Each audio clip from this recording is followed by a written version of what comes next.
Hello दोस्तों, आज का टॉपिक है जिसका कि नाम है एनबीएफसी। ये सीएमए फाइनल में एग्ज़ाम में आता ही आता है। एनबीएफसी का फुल फॉर्म है non banking finance company. Finance companies, ये एक तरह से आपको देखने में बिल्कुल बैंक की तरह लगेगा। बैंक का वर्क और एनबीएफसी का वर्क दोनों बिल्कुल एक जैसा ही है, बस कुछ डिफरेंस है दोनों में। तो आज उसी का डिस्कशन करेंगे कि दोनों में क्या डिफरेंस है, दोनों आखिर क्या है। तो अब सबसे पहले चलते हैं दोनों में डिफरेंस, कि डिफरेंस क्या है। Difference between bank and NBFC. यदि आप लोग जॉब भी करते होंगे तो आप लोग के पास ऑफ़र भी आता होगा एनबीएफसी से लोन लेने के लिए। एनबीएफसी लोन वगैरह देती है तो आपके पास ऑफ़र ज़रूर आता होगा कि एनबीएफसी से लोन ले लिए। तो बहुत लोग लेते हैं, बहुत लोग नहीं लेते हैं। तो आज हम इसी के बारे में डिस्कस करेंगे कि एनबीएफसी होता क्या, इसका कैलकुलेशन कैसे होता है, ये अपना बुक्स ऑफ अकाउंट कैसे बनाता है। तो चलिए सबसे पहले लिखते हैं, एक बैंक हो गया, सेकंड एनबीएफसी हो गया। ठीक है, तो सबसे फर्स्ट डिफरेंस दोनों में है, NBFC can not accept demand deposit,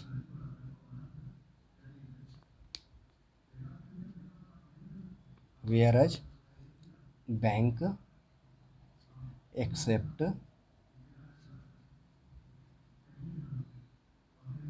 demand deposit, right. अब second difference, NBFC is not part of daily payment and settlement. यहाँ आप डेली पेमेंट नहीं कर सकते हैं, कैश रिसीव नहीं कर सकते हैं, ना आप डिपॉजिट कर सकते हैं। यहाँ पर डे का बेसिस नहीं, जैसे बैंक में पर डे आप कैश डिपॉजिट करते हैं, पर डे आप पेमेंट रिसीव करते हैं, वहाँ पे विड्रॉ करते हैं। यहाँ पे आप इस तरीके से नहीं कर सकते हैं। ठीक है, तो क्या हो गया, NBFC is not part of daily payment and settlement system, but a bank is part of payment and settlement system. ये डेली आप यहाँ पे कर सकते हैं सेटलमेंट सिस्टम। ये पर डे आप यहाँ पे deposit withdraw you can do it here, but in NBFC you can't do. NBFC never issue their own cheque, NBFC can not issue cheque drawn on itself.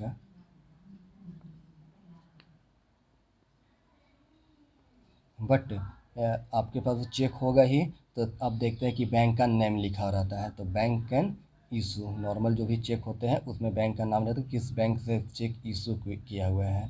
ठीक है, तो यहाँ पे वही चीज़ है कि बैंक जो है वो अपने नाम से चेक इशू करती है, लेकिन एनबीएफसी अपने नाम से चेक इशू नहीं करती है। क्लियर।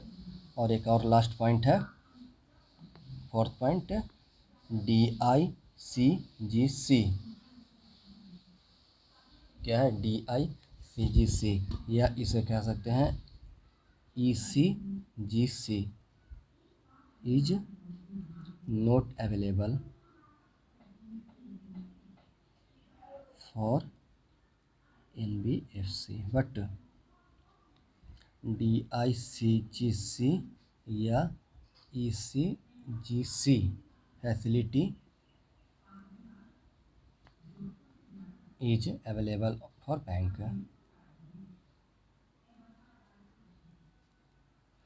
ये आपका बेसिक डिफरेंस है बैंक में और एनबीएफसी में। ठीक है, अब चलते हैं कि क्लासिफिकेशन करते हैं। जैसे एनबीएफसी जो भी लोन देती है, तो लोन देने में कुछ डिफ़ॉल्ट होते हैं, जो टाइम से पेमेंट नहीं करते हैं, तो उसका क्लारिफिकेशन कैसे करती है बैंक। तो इसके बारे में, जैसे एनपीए बोलते हैं, जब बैंक को जब पैसा रिकवरी नहीं होता है तो उसे कहते हैं एनपीए कहते हैं, जिसे नॉन परफॉर्मिंग असेट जिसे बोलते हैं। ठीक है, तो उसी का डिस्कस कर रहे हैं कि एनबीएफसी कब इसे एनपीए घोषित करती है, कब एनपीए घोषित नहीं करती है। ठीक है, तो इसे लिखते हैं, हेडिंग नोट कीजिएगा, classification of advances and rate of provision.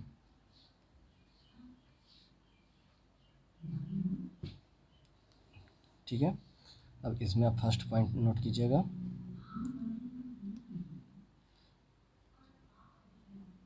Classification of advances as in PA. ठीक है, इसमें दो पॉइंट हैं। फर्स्ट हो गया लीज पे, यदि आप कोई भी सामान लीज पर लेते हैं या फिर हायर परचेज पे। लीज भी आप जानते ही हैं, हायर परचेज भी जानते हैं कि क्या होता है। ठीक है, और एक हो गया other than lease and hire purchase. Right, यदि लीज पर कोई भी सामान लेते हैं और एक विदाउट लीज पर लेते हैं, तो इस केस में क्या करना है कि आपको सबसे पहले पीरियड देखना है कि कितने दिनों का डिफ़ॉल्ट हुआ है, डिफ़ॉल्ट पीरियड क्या है। तो जैसे यहाँ पर ये पीरियड, एक टाइम था 31 मार्च 2015, फिर 31 मार्च 2016, 31 मार्च 2017 एंड 31 मार्च 2018। राइट, इस ईयर में यदि एनी 12 मंथ तक अगर पेमेंट नहीं किया है तो आप उसे एनपीए कर सकते हैं। ये था 2015 तक। 2016 में ये हो गया 9 मंथ, 12 मंथ पहले था एनपीए घोषित करने के लिए, फिर 16 में हो गया ये 9 मंथ। आफ्टर डेट 6 मंथ हो गया कब, 2017 में 31 मार्च 17 को।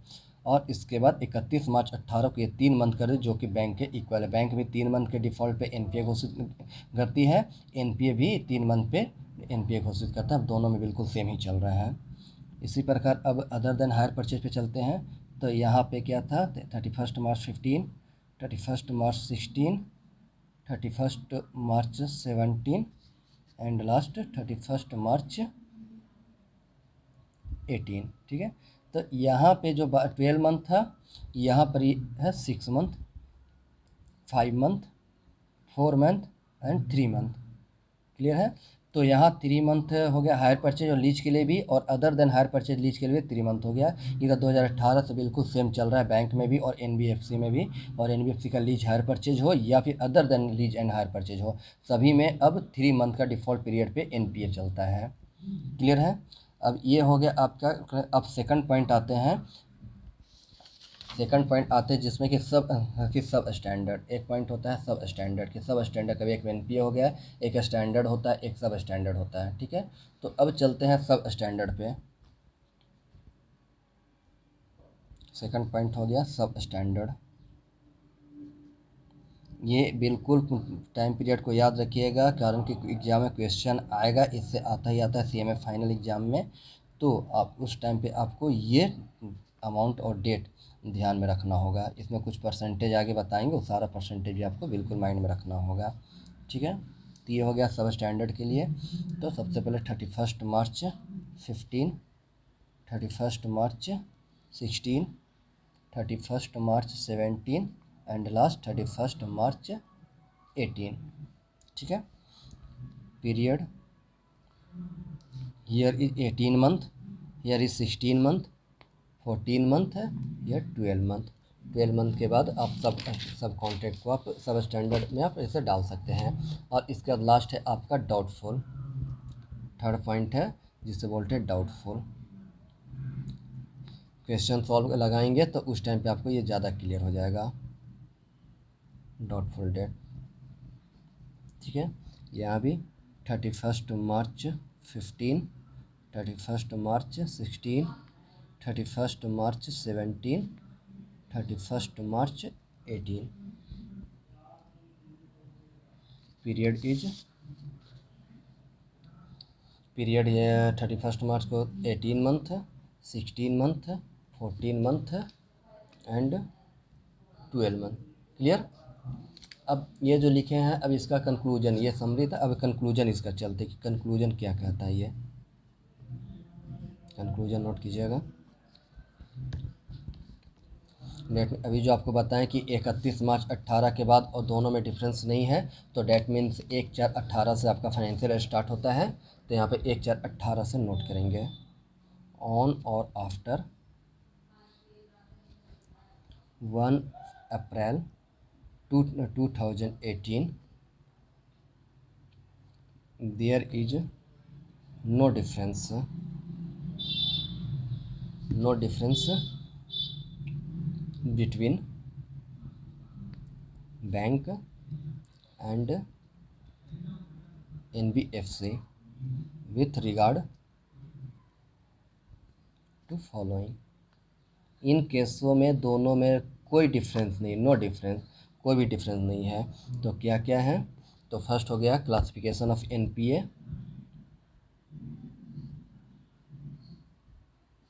Classification of NPA, right.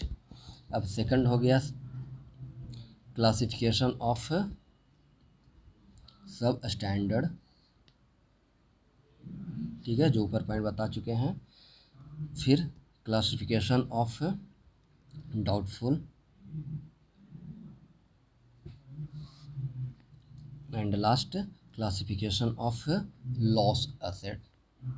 ये क्या है? अब आगे अब इसका रेट पे चलते हैं, तो आपको यहाँ पे ध्यान में रखिएगा, ठीक है। यहाँ पे क्या है, जो पहले आपको बताए थे सब स्टैंडर्ड के बारे में, कि सब स्टैंडर्ड बताएं कि 31 मार्च 18 के बाद ये क्या कर दिया है, तो 12 मंथ है। बैंक में भी सेम है, 1 अप्रैल 18 से। डाउटफुल डेट का भी सेम ही आपको मिलेगा, 12 मंथ है। और इसी प्रकार आपका NPA के लिए भी आपका हो गया 31 मार्च 18 के बाद 3 मंथ है, और लीज के लिए भी 3 मंथ है, जो कि बैंक में भी एज इक्वल है, जो कि आपको यहाँ पर ये नोट करवाए हैं, ठीक है। क्लियर है ये चारों पॉइंट। अब चलते हैं थर्ड, अब रेट पे चलते हैं। थर्ड पॉइंट आपका नोट कीजिएगा, रेट ऑफ प्रोविज़न। अब जो भी प्रोविज़न होगा, जैसा स्टैंडर्ड है, सब स्टैंडर्ड जहाँ पे लिखे NPA, सब स्टैंडर्ड, डाउटफुल, लॉस असेट, इस सब का प्रोविज़न कितना % प्रोविज़न पे डालेगा, तो इसी पे ये चर्चा करेंगे। रेट ऑफ प्रोविजनिंग, ठीक है। तो यहाँ पर लिखते हैं NBFC SI। एग्जाम में आएगा तो ये पॉइंट लिखा रहेगा, NBFC तो रहेगा ही, क्वेश्चन रहेगा NBFC का, यहाँ पे SI लिखा रहेगा, और नहीं तो फिर NBFC NSI लिखा रहेगा, ठीक है। SI का मतलब क्या होता है, तो सिस्टमेटिक इम्पोर्टेंस। क्या होता है यहाँ पे नोट कीजिएगा, सिस्टमेटिक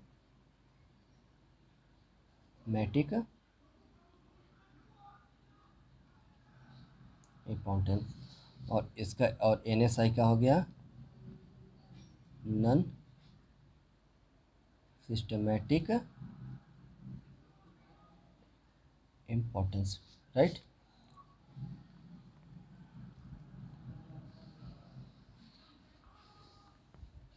इस पर चलेगा तो सबसे पहले सबसे ऊपर ये सीरियल नंबर से ही आप नोट कीजिए, सब सीरियल नंबर से ही आपको एग्ज़ाम में भी लिखना होगा, ज़्यादा बेहतर हो गया। सबसे पहले स्टैंडर्ड असेट्स, यहाँ पे आप कितना % कीजिएगा, तो 0.4%, राइट। और NSI में क्या कीजिएगा, तो 0.25%, ठीक है। यहाँ 0.4%, 0.25%। स्टैंडर्ड असेट्स हो गया। After date substandard, substandard के लिए 10%, हेयर ऑल्सो 10%।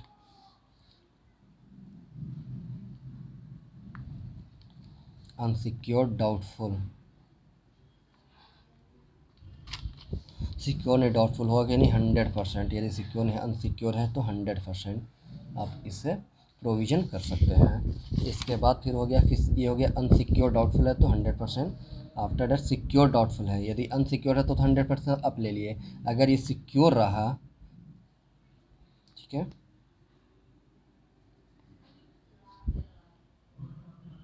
तो इसमें आपको टाइम पीरियड देखना, सिक्योर है तो कितने ईयर तक ये सिक्योर है, कब तक उम्मीद है कि मुझे पैसे रिकवरी हो जाएंगे।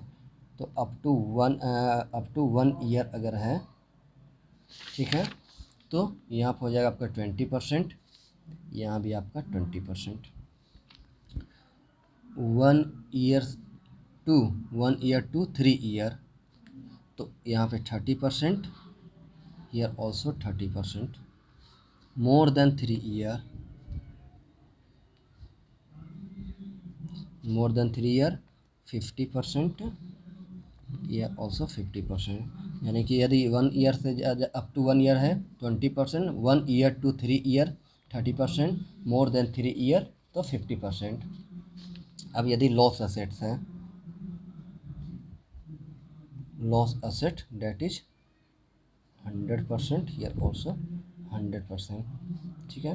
तब एक चीज़ अब देखिए कॉमन इसमें देखिए कि इनकी जो एसआई है और एनएसआई है, इसमें केवल स्टैंडर्ड एसेट में आपको डिफरेंस मिलेगा, इसके बाद आपको सारा कुछ दोनों में सेम मिलेगा। तो केवल आपको इस चीज़ पे केयर करना है 0.4% पे, 0.25% पे, ठीक है। इसके बाद आपको सारा चीज़ क्लियर और सेम ही रहेगा, इसलिए ज़्यादा इसमें टेंशन नहीं लेना है। अब चलते हैं कि इनकी बुक वैल्यू वगैरह कैसे निकालेंगे। अब नेक्स्ट पॉइंट पे चलते हैं।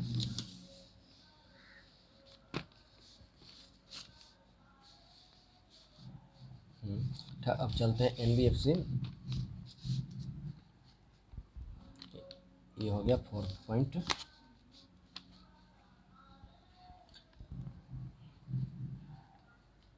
NBFC prudential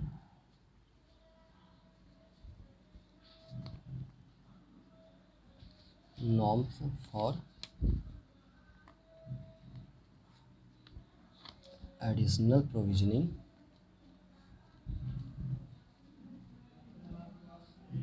requirement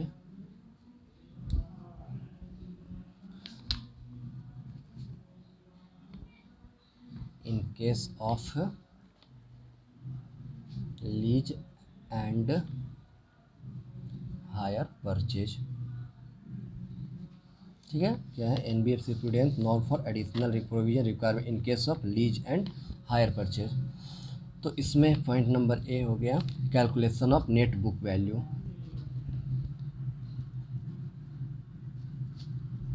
calculation of net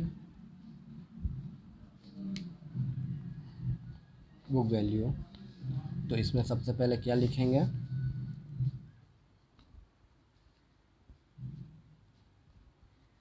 instalment overdue. Overdue आपका इंस्टॉलमेंट कितना रुपीज़ का है, ठीक है। इसमें से इंस्टॉलमेंट नोट येट ड्यू, ये क्या होता है तो बताते हैं। इंस्टॉलमेंट नोट येट ड्यू, जैसे इसमें हो गया टोटल आपका ओवर ड्यू कितना है, अब नोट येट ड्यू, अभी ड्यू नहीं है, मतलब कि करंट ईयर का ड्यू है, इसके बाद तो आपका ड्यू नहीं होगा थर्ड, तो इस चीज़ को, ठीक है। तो इंस्टॉलमेंट नोट येट ड्यू, इसमें से माइनस करेंगे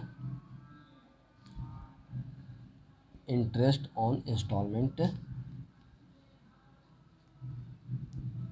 इंस्टॉलमेंट नोट येट ड्यू। कारण इंस्टॉलमेंट जो होता है वो इंटरेस्ट प्लस प्रिंसिपल दोनों को जोड़कर होता है। तो इसमें से जो नोट येट ड्यू है, जो ड्यू नहीं है, उसमें इंटरेस्ट भी मुझे नहीं लेना है, तो इसलिए उसमें से इंटरेस्ट को माइनस कर देंगे। माइनस करने के बाद जो यहाँ पे आएगा, ठीक है, उससे यहाँ पर लिख देंगे, ठीक है। इसे क्या कहेंगे, टोटल राइट, मतलब कि इतना रुपए में मुझे अभी लेना है। जैसे 5 ईयर के लिए एग्जांपल के तौर पे समझे, 5 ईयर के लिए यदि लोन लिया हुआ है तो 2 ईयर हो चुका है, इसके बाद नहीं मिला, तो 2 ईयर का राइट मुझे है अभी उससे पैसे लेने के लिए, इसके बाद मुझे राइट अभी नहीं है। अगर उसका असेट्स ले लेते हैं तो मुझे फिर राइट नहीं मिलेगा, ठीक है। तो ये हो गया टोटल राइट फॉर एनबीएफसी कि जिस दिन वो पेमेंट नहीं करे, जिस दिन आपका ड्यू पड़ रहा है उस दिन का। जो ड्यू नहीं है, जैसे फ्यूचर ईयर ड्यू नहीं है, तो उसको यहाँ पे हम कैलकुलेट नहीं करते, उससे माइनस कर देते हैं, उसके इंटरेस्ट को माइनस कर देते हैं, ठीक है।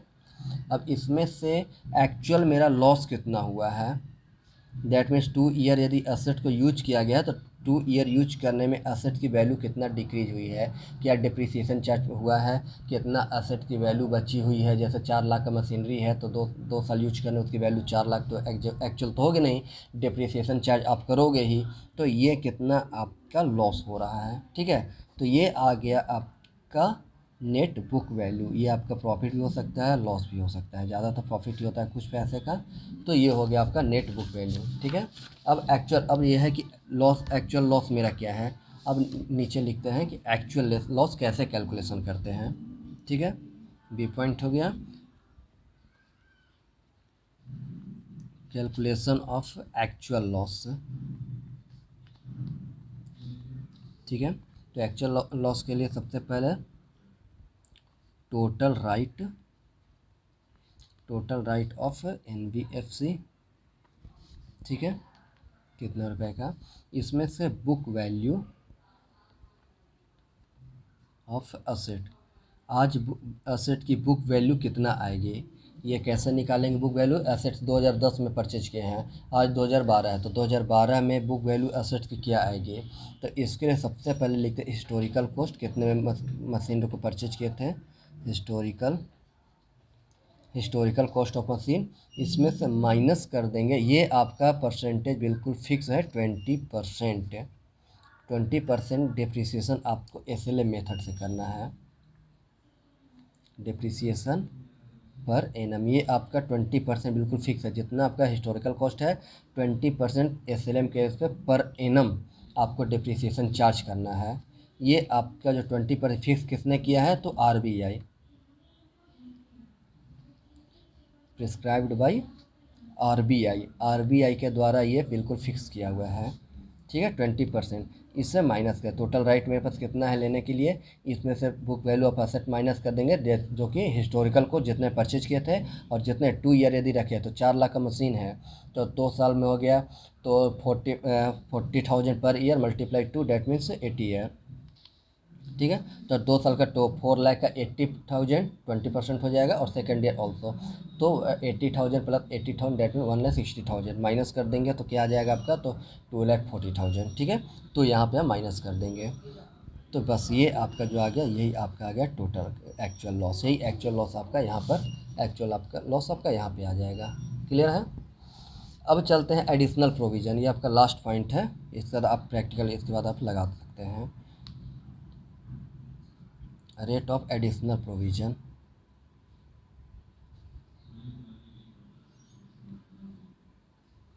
ठीक है, इसमें नोट कीजिएगा ओवरड्यू की जो बात किया, तो overdue up to 12 month, debt में 12 मंथ दैट मीन्स 1 ईयर अगर है, तो हम परसेंटेज कितना चार्ज करेंगे, तो यहाँ पे नील चार्ज करेंगे, कोई हम अमाउंट को प्रोविज़न नहीं बनाएंगे। B point, more than 12 month है up to 24 month, date means 1 year, date is 2 year, 1 year से ज़्यादा 2 ईयर से कम, 12 मंथ से ज़्यादा, लेकिन कब तक, तो 24 मंथ तक, तो 10% आप प्रोविज़न बनाएंगे। अब सी पॉइंट है more than 24 month up to 36 month, कितना बनेगा, 40%। D point, more than 36 month up to 48 month, debt is up to 4 year, तो 70%। और मोर देन 48 मंथ लास्ट है, मोर देन 48 मंथ, इसे कितना बनाएंगे, तो 100% प्रोविज़न बनाएंगे। ठीक है, क्लियर है।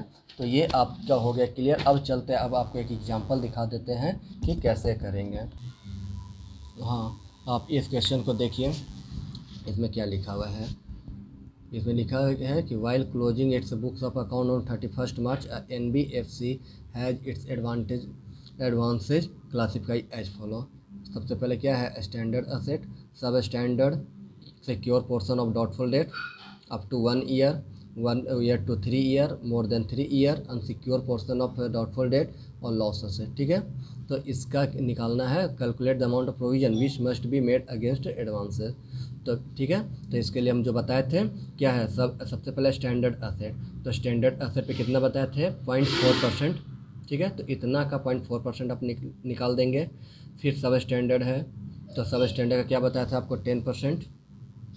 ठीक है, और फिर 1 ईयर, फिर up to 3 year, more than 3 year, loss unsecure portion of doubtful debt 100%, loss asset 100%। इसका कैलकुलेशन आपको करना है।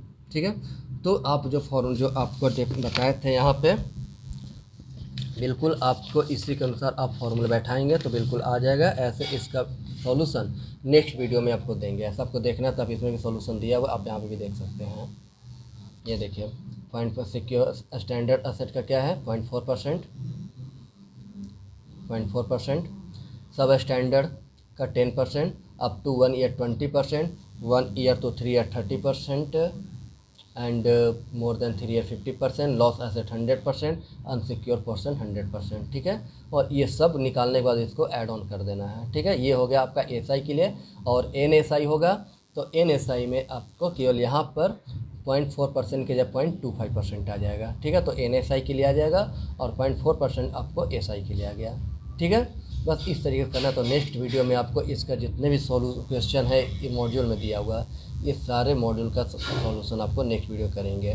ठीक है, तब तक आप इस फार्मूला का पूरा याद कर लीजिए, जितना बार हो सके आप इसे स्टडी कर सकते हैं। ठीक है, बाकी विशेष आपको नेक्स्ट वीडियो में। तब तक के लिए धन्यवाद।